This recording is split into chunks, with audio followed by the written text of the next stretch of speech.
Good morning. Good morning. Good morning, everyone. Good morning. Good morning.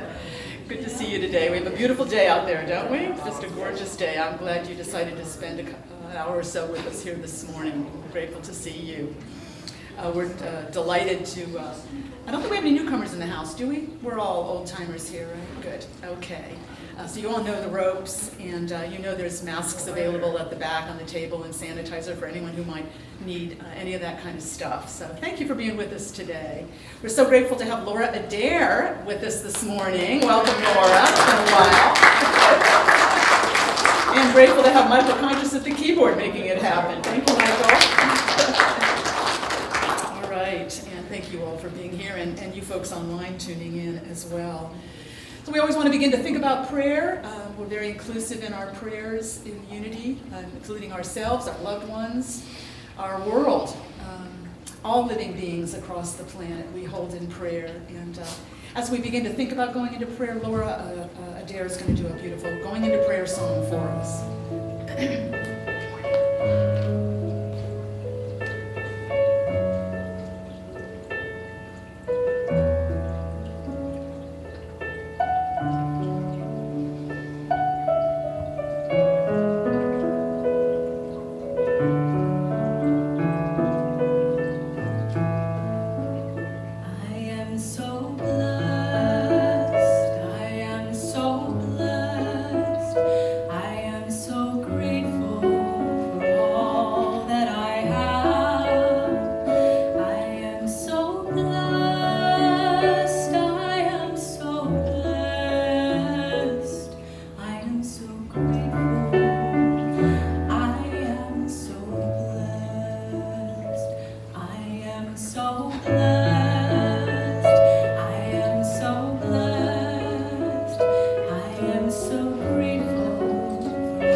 To become more centered and still and aware of that power and presence that abides within us, that is with us always has been, always will be. A presence of love, of peace, a power of healing, a healing energy that has been flowing through us our whole life long, healing us, renewing us, bringing us new strength. We know that power and presence abides within each one of us, always, unfailingly, and unconditionally. We take these sacred moments in prayer to affirm that highest of all truths, that we are one with the living God, that its power and presence is flowing through us moment by moment, by day and by night, guiding us in the path of life, of peace, of well-being, bringing us the wisdom we need, the comfort, the strength to face each new day. We affirm this high truth for everyone in our circle of prayer this morning, for our loved ones, for our neighbors, for our communities, for our country, for our entire planet and all the living beings upon it. We are deeply God-connected, always being guided and protected by the power and presence of God. So we come out of this time of prayer together with grateful hearts and minds, knowing God is with us always, and all is well. And so it is. Amen. So delighted to have another song by Laura Dare this morning. It's a Jan Stanfield tune called Amazing Things.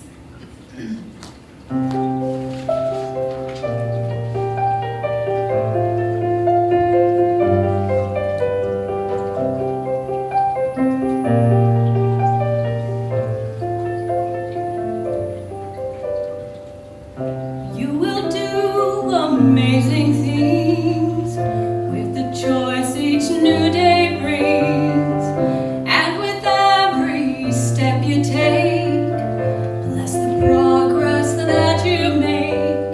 The reason you live is there in every gift you give. Love your life, love your dreams. You will do amazing things.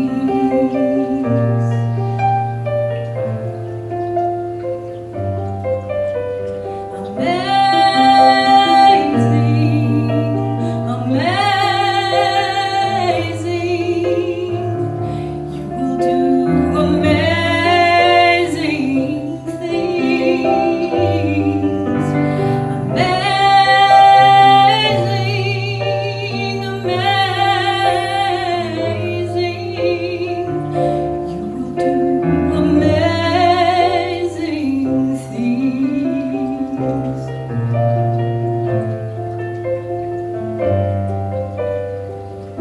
Oh, the places you will go and the people you will know. Don't worry when or where or how. You don't need to know that now. You're on the right track. No need to look ahead or back. Just enjoy what this day brings. You will do amazing things.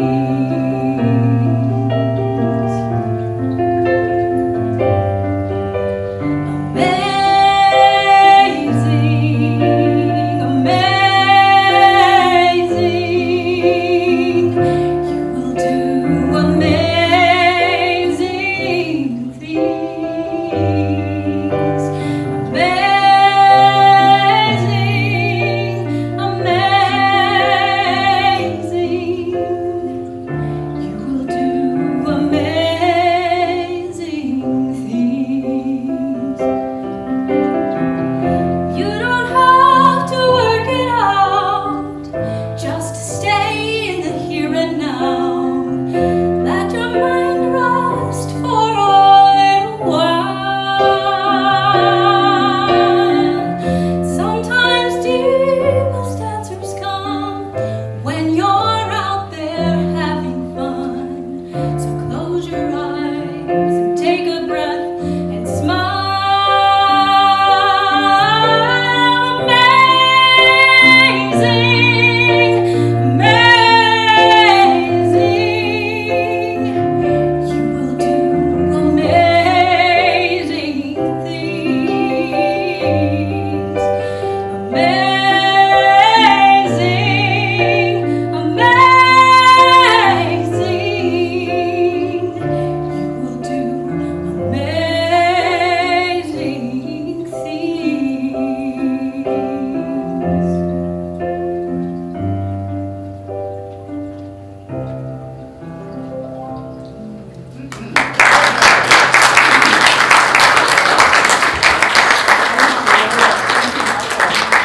Oh, that was beautiful. A beautiful rendition of that song. Thank you, Laura. Thank you, Michael. Wonderful.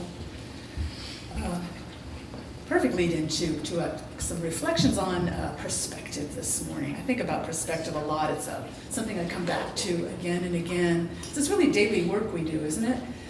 Adjusting our perspective.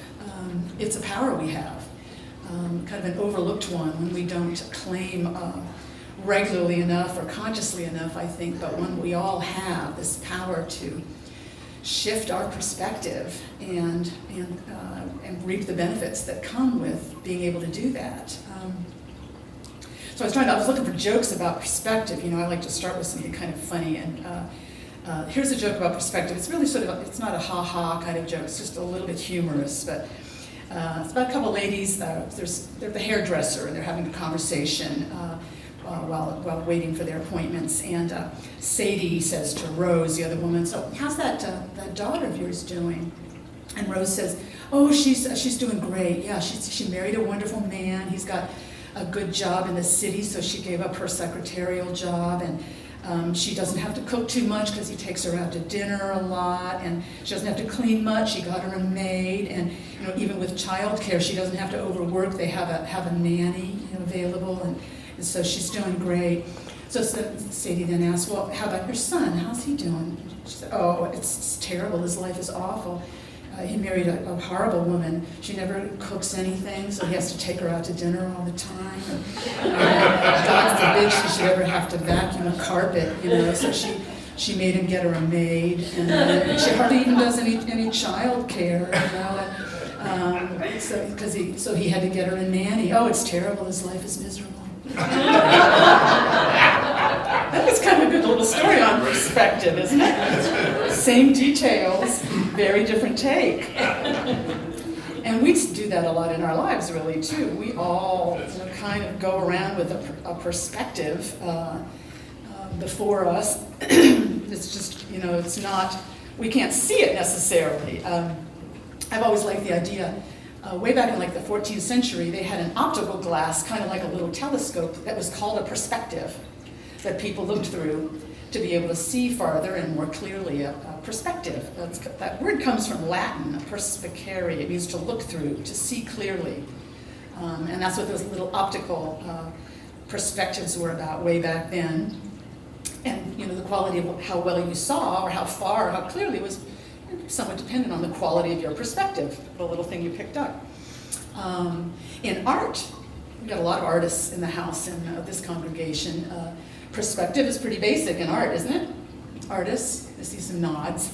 I vaguely remember in art class back in elementary school where you drew the little dot where your focal point was, and then the lines coming outward from it, right, artists? Which would help you determine that you got your focal point clearly, and that other things were in alignment with that, and so that you didn't, as in some of my early drawings, have dogs bigger than houses, or things like that. Perspective. So the quality of your perspective in art, and of course, talented artists, that just becomes second nature over time. The quality of your painting will hinge on your ability to have the right perspective on things. Well, I think it's the very same thing mentally, spiritually. We too are all looking through perspectives. We all have our own perspectives, and it's just that they're inside. They're in our minds and hearts, and we're all seeing maybe some of the same physical things, but very different stories, different realities. We're all looking through our own perspectives, and kind of like in art or with those old perspective glasses of old, how well or clearly we see things, and how is going to be dependent on our perspective. And that's going to have a lot of influence on the quality of our life experience and how we're feeling day to day. That perspective we're looking through, there's a lot of power in that. There's a lot of power in being able to shift that if we're looking through a perspective that's making us unhappy. And we do that sometimes, do we not? How many, in the room have been looking through a perspective sometimes that makes you miserable? It's a human dilemma. I mean, we all deal with it. And the great good news is we all have the power to shift our perspective. It's a power available to us. So one of the things to look at right away is why do we have a challenge with it? And I think one of the big things is that we make the very common mistake of thinking our perspective is quite fixed. It's the right way. This is the way things are. The way I'm seeing things right now. This is the way things are. These are the possibilities. This is reality. We believe that. We believe that a lot day to day, but in fact, that is not true. And I think we all know that from our own experience. The quality, or what we're seeing one day, the perspective we're looking through, it might be very different tomorrow, right? Or next week. We might have some idea come to us. Something might happen, we might remember something. All of a sudden, we might get a good night's sleep. Has that ever adjusted your perspective? A good night's sleep. Oh, the power of that. We can shift, something like that can shift our perspective dramatically, so that also the next day reality looks quite different. The possibilities seem more vast. Life looks different to us. So it's not a fixed thing at all. So when we're so certain that this is the way things are, this is the reality I'm dealing with, it's fixed, can't do anything about it, we are wrong. Our perspective can always be shifted. Viktor Frankl was very famous for, in his wonderful book, Man's Search for Meaning, saying this is the last and the greatest of all freedoms, our capacity to choose our attitude in any set of circumstances. He's talking about perspective. It's a power available to us, every one of us, the last and greatest freedom. So how do we claim that power? How do we use it more? What's involved in that practice, I guess? So I thought, well, 3 basic things. And as you think about it, maybe you'll think of some other things as well. But the first one is sharpening your focus on what you want. We talk about that a lot in New Thought church circles like Unity or Science of Mind. Put your focus on what you want to experience, not on what you don't want to experience. Make that your focus. It's kind of like picking that right focal point in a painting.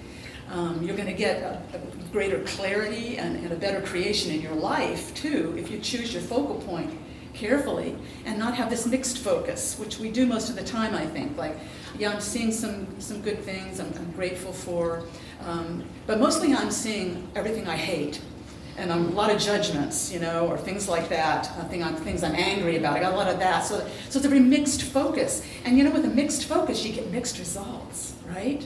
In all kinds of different venues. I was thinking about, in photography, we take most of our pictures now with our phones. Probably you all do too, with our iPhones. And, it is kind of automatic. You can just take pictures and hope for the best. But in my iPhone anyway, you can put a little box around your focal point, right? You can kind of click where you want your focal point is, and that'll create greater clarity where you want it. That's your focus you want. And you get a little better results that way if you choose your focus. It's always been true in photography in one way or another. There's always been a way to choose your focal point. That's important. And boy, in mental spiritual work and in all religious faith traditions, this idea is taught very strongly. The same kind of results, we'll get the same kind of results in our lives if we choose our focal point carefully and learn to shift our perspective so we're looking at that more. That's where our focus is. We believe this is what Jesus meant when he taught this about prayer. When you pray, believe that you have received what you pray for, and it will be yours. Some people call that thinking from the end. See it now. Put your focus on the abundance in your life you want now, the loving relationships in your life you want now. Get there in your head. Make that your focal point. The health and well-being, the wholeness you want to experience every day. Put your focal point on that, and any sign of increasing health and wellness, put your focus on that. Not this mixed focus on so many things. Put your focal point very fixed on what you want to experience more of. The Apostle Paul taught that, and it's wonderful to the early followers of, it wasn't even called Christianity in those early days, followers of the way, the people of Philippi. In Philippians 4:8, there's that wonderful passage from one of Paul's letters that whatever things are true or noble, whatever things are just or pure, whatever things are lovely, whatever things are of good report, if there's any virtue, if there is anything praiseworthy, think on these things. It's a real powerful and beautiful statement about choose your focus, because it has a lot of power in your life. It has a lot of influence in your life and the kind of experience of life you're going to have. Think on good things. Think on whatever is pure and lovely and noble and of good report. Fill your life with that. Fill your mind and heart with that. And your perspective will shift, and it'll create real blessings in your life. I think that's why he was teaching that so strongly. The wonderful Emmett Fox, one of our longtime New Thought teachers. He used to do big lectures at Radio City Music Hall and places like that, and big hotels in New York City. He called that the golden key to dealing with any negative condition in your life. Turn your attention to the good. Turn your attention to the activity of God in your midst, the good things happening, the blessings unfolding, whatever you're grateful for. That's the golden key to turning things around. Ernest Holmes said, in dealing with any negative situation, turn entirely away from the condition. Again and again, these spiritual teachers telling us that. And he didn't mean pretend it's not there. He wasn't talking about denial. Let's just not look at that right now, these unpleasant realities. He was saying, no, they're there, they're temporary. Let's turn our attention away from that, because that's not helping us, and turn our attention on what does help us, which is the higher truth we want to affirm and celebrate and honor and believe in. So sharpen our focus on what we want. Shift it away from what we don't want and what we're dwelling on that's making us more and more unhappy. Because it can kind of get like a tire in mud, can't it? You know, when you're in the grip of something you're worried about or fearful about, and the more you go over it, the deeper into the mud you get. We want to turn away from the mud, you know, and begin to focus on what will lift us up out of it. So that's the first one, I think, is a powerful one to shift our perspective, to sharpen our focus. And the second one is to take a higher view. And that maybe seems a little paradoxical, but to sharpen your focus doesn't necessarily mean getting narrower or smaller. It actually often means getting up above things, taking a higher view. That brings a clearer focus into view. I've always liked Ralph Waldo Emerson. His definition of prayer is contemplation of the facts of life from the highest perspective. Contemplation of the facts of life from the highest perspective. It made me think of an old quote from Einstein, who talked about how you can't solve a problem on the level of the problem. You got to get up above it. You got to get your head up above the details that we get weighed down with and we can't figure out, and we get stuck there. It's like, don't keep trying there. Lift yourself up above that level of the problems. Don't get bogged down in the details. I thought about that strongly this week. It was just a coincidence. I was thinking about perspective all during the week and getting a higher perspective. And Joe and I finally got out on a hot air balloon ride this past week. And have you been on a hot air balloon ride? Oh, some of you have, yeah. Well, it's a whole different perspective, right? You're really up high above things. And I particularly liked looking down. You go right over woods or something like that, and just like you're looking down into the life in the woods, seeing birds flying tree to tree below you down there, seeing deer, scamper from one wooded area to another from up above it. An amazing perspective to have. And our balloon aeronaut, I guess was what you'd call what he did, our expert in the basket with us. It is a basket. He said, yeah, if he has problems or challenges in a day and he goes up in that balloon, they all just go away. They all just go away. And I thought, well, there's my talk for this week. Thank you. If we could get our minds up above the level of the problems, very often they will somehow go away. Because we'll be up at a higher perspective and open to new ideas. We won't be so dragged down by the details we can't figure out. Our minds and hearts will be up above that, so we're more receptive to creative ideas flowing in. Taking that higher perspective, which, in terms of mental, spiritual life, what's the higher perspective? The higher perspective is this is a God-infused universe. The power and presence of God is in us, around us, with us, always, everywhere. This divine activity, this creative activity is always going on in your life, in your health, in your body, in your mind, in our communities. That's the higher perspective we take, which makes, as Jesus said, all things possible. We don't know what the limits of the possibilities. We think we do when we're mired in the details trying to figure something out with our little brains, and we just can't get there.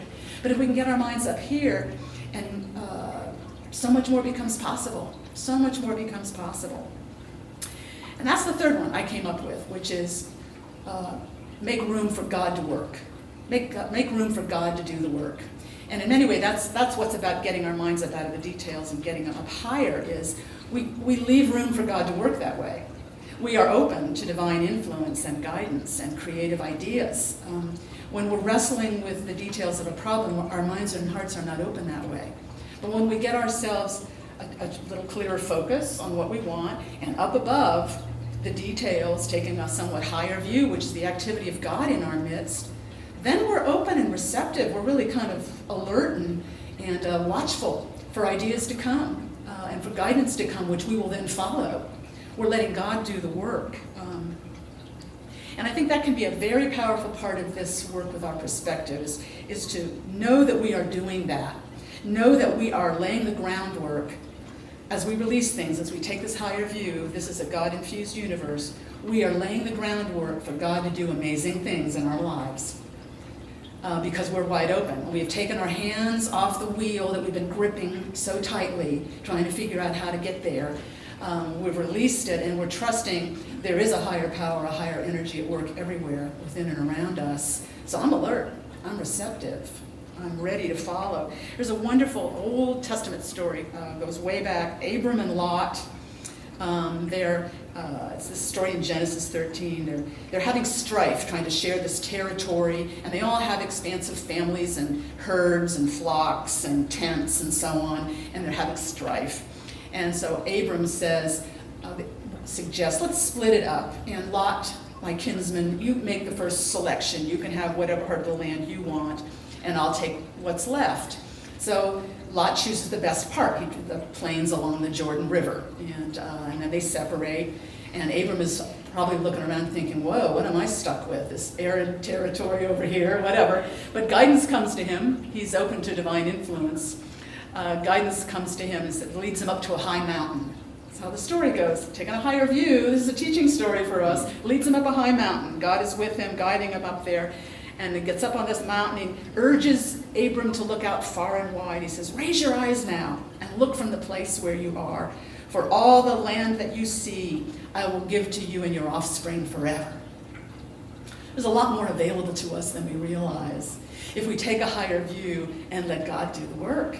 I think that's what that teaching story is about. Be open to it. Let God guide you. Don't assume you know what's possible for you, that your perspective is fixed and that's all there is. Take that higher view. Know there's a God at work in our universe and in your life. And be alert for the guidance that will come to you so that you can have a richer experience of that. I think we see this in our lives and other people's lives all the time. I was thinking of famous people I could think of that I've been admired and impressed by, who were able to, in a challenging situation, to shift their perspective in a way that gave them a higher view and a better ability to let God do the work in their lives, to create new and amazing things. I was remembering again a poet I've always admired. His name is Jimmy Santiago Baca. Some of you might have heard of him, but he was a homeless street kid. He was abused. He was a gang member. He was always in trouble. He was violent. He was in jail by the time he was 20 on a 5-year drug trafficking charge. But somehow in prison, in that 5-year period, he taught himself to read and write, and he saw the hand of God in all of it. He got a letter from a volunteer, starting a correspondence with him in prison, a woman named Mariposa, and he wrote countless letters, hundreds of letters with her. It was his first efforts at writing, creatively, expressively. He read books. Prisoners on death row would give him all their books when they were done with them. People would ask him to write poems to send to their mothers from prison, things like that. So he went from being illiterate, angry, violent, to a poet, a literate, intelligent poet and inspirational speaker. He's about my age, I think, now, and very active, all during the pandemic, doing readings and teachings and creative writing and so on from his home. And he talked about there being a turning point while he was in prison. He was in the midst of doing this work, and opportunities were coming. God will do this if we're up there and we're alert and receptive. Opportunities will come. Invitations, coincidences seemingly will come along to help us in our new growth work. So he was in the midst of that process, becoming this new person, and he got into an altercation with another prisoner, was very angry, was really escalating, or he might have attacked and even killed that other prisoner, when the idea came to him very clearly in mind: how can you be a poet and kill somebody? How can you be a poet and kill somebody? Well, you can't. You can't. His identity had shifted so much. His sense of himself had shifted so much that old stuff wasn't possible for him anymore. He was up out of that. That wasn't his reality. That wasn't even possible for him anymore. A totally different perspective on not just his life and what's possible for him, but who he was. Because that shifts too, right? Our perspective on ourselves is always shifting. Who we are, what's possible for us, what our gifts are. We can go from one day feeling like we are miserable peons to the next day feeling, wow, we're pretty smart. We're pretty talented. We got a lot of creative gifts. It's all in our perspective of that. So I really admire that. Jimmy Santiago Baca, he's a talented poet now. And I remember being so impressed with Jill Bolte Taylor. Did any of you read Stroke of Insight? It's a woman who had a stroke, and she was a brain scientist herself, a neuroscientist, and she had a stroke one morning alone in her own home, could barely get to the phone or call for help. Just that whole left side of the brain just kind of was shutting down very rapidly. And she said, she has a book about it, she talks about this stroke of insight. She said very early as this was happening, she realized all of a sudden, oh my gosh, I'm having a stroke. And then almost the next thought was, wow, this is so cool. How many brain scientists have the opportunity to study their own brain from the inside? It's pretty amazing. I think it was part of her capacity somehow to be open, so letting God do the work, not having to figure out the details, and be expectant of some amazing things happening. Well, amazing things did happen. She's got a wonderful TED Talk, if you ever want to hear her experience, her describe it. She does a really good TED Talk. She's not doing brain science work anymore. She's doing spiritual and mental leadership work around the world. She's an inspirational speaker. She's an award-winning writer, bestseller. Her work changed. Her identity changed. Her mission changed. Her passion for life changed because of the realizations that came to her from that experience. She said, my stroke of insight, as she had to put it in one word, one phrase would be, peace is only a thought away, and all we have to do to access it is silence the voice of our dominating left mind, which is something that happens when you have a stroke. It goes quiet. And she says this power is available to all of us, and that's what she's sharing with people now. We can turn our attention away from the dominating left mind that's always trying to figure everything out and judge and analyze and figure everything, and we can shift it to the other side, which is about peace and gratitude and spaciousness and expansiveness. She's teaching other people how to do that now with consciousness. It's amazing what we can do with our perspectives. One other little thing I wanted to mention I've always been impressed with, you all know Elizabeth Kubler-Ross, who did all the work with death and dying. She has a lot of books out on that. And she did a lot of studies and researches about people's expectations of death, what they expected, and what people described as their experience, people who came back after near-death experiences. And what she found out across the board was that most people experience in those near-death experiences pretty much what they expected. The way they expected death to go was what their death was like. So what are the limits on this? The power of our perspective. I don't know what they are. I think they're vast. Like people, if they expected there to be light and to feel God present, to see Jesus, they saw Jesus and light and felt God's presence. If it was the Buddha or Allah or a paradise, a garden, that's what they saw. That's what they experienced. Our perspective has incredible power to influence our experience of life. Right now, and maybe going way beyond. We don't know the limits of that.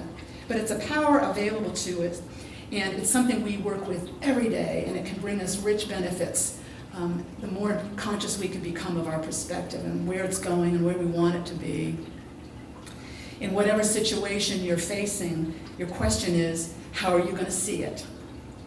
How are you going to see it? And how are you going to see yourself in the midst of it? That's the question we deal with, especially when challenges arise. And the big thing is to remember is don't ever make the mistake of thinking this is all she wrote.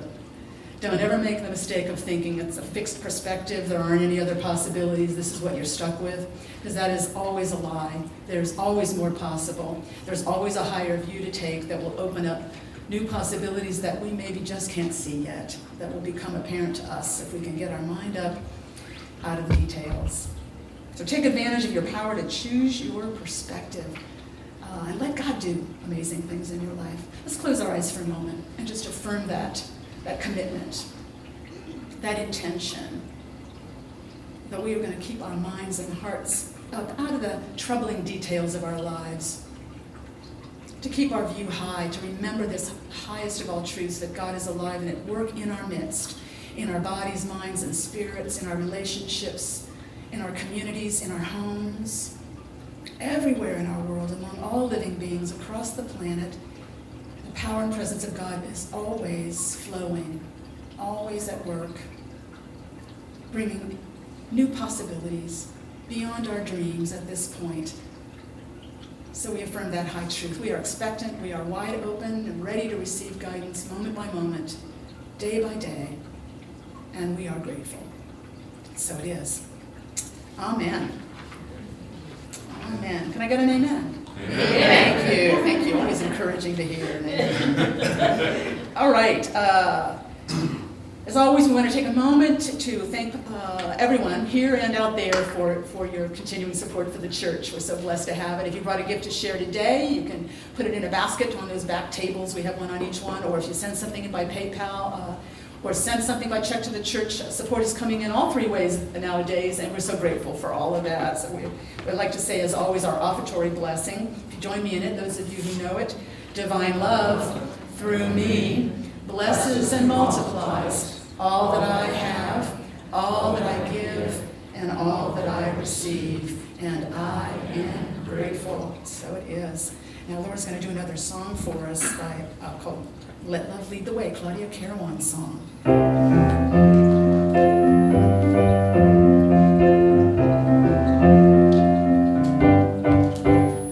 When my world is not okay, when there's roadblocks in my way, when I feel so all alone, these words will bring me home. Let love lead the way. Let love lead the way. Whoa. Let love lead the way. Let love lead the way. When we can't see eye to eye, no matter how hard we try, we can find our harmony if you sing along with me. Let love lead the way. Let love lead the way. Whoa. Let love lead the way. Let love lead the way. Each morning when I wake, there's a choice that I can make.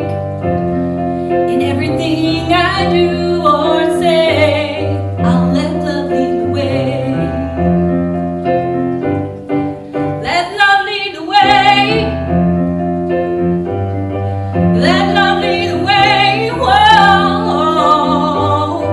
Let love lead the way. Let love lead the way. Let love lead the way. Let love lead the way. All right.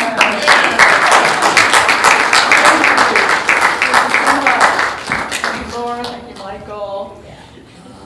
And I think we've got some community news and announcements back there. Is it Linda? Linda Westner is going to do that for us today. Thank you, Linda.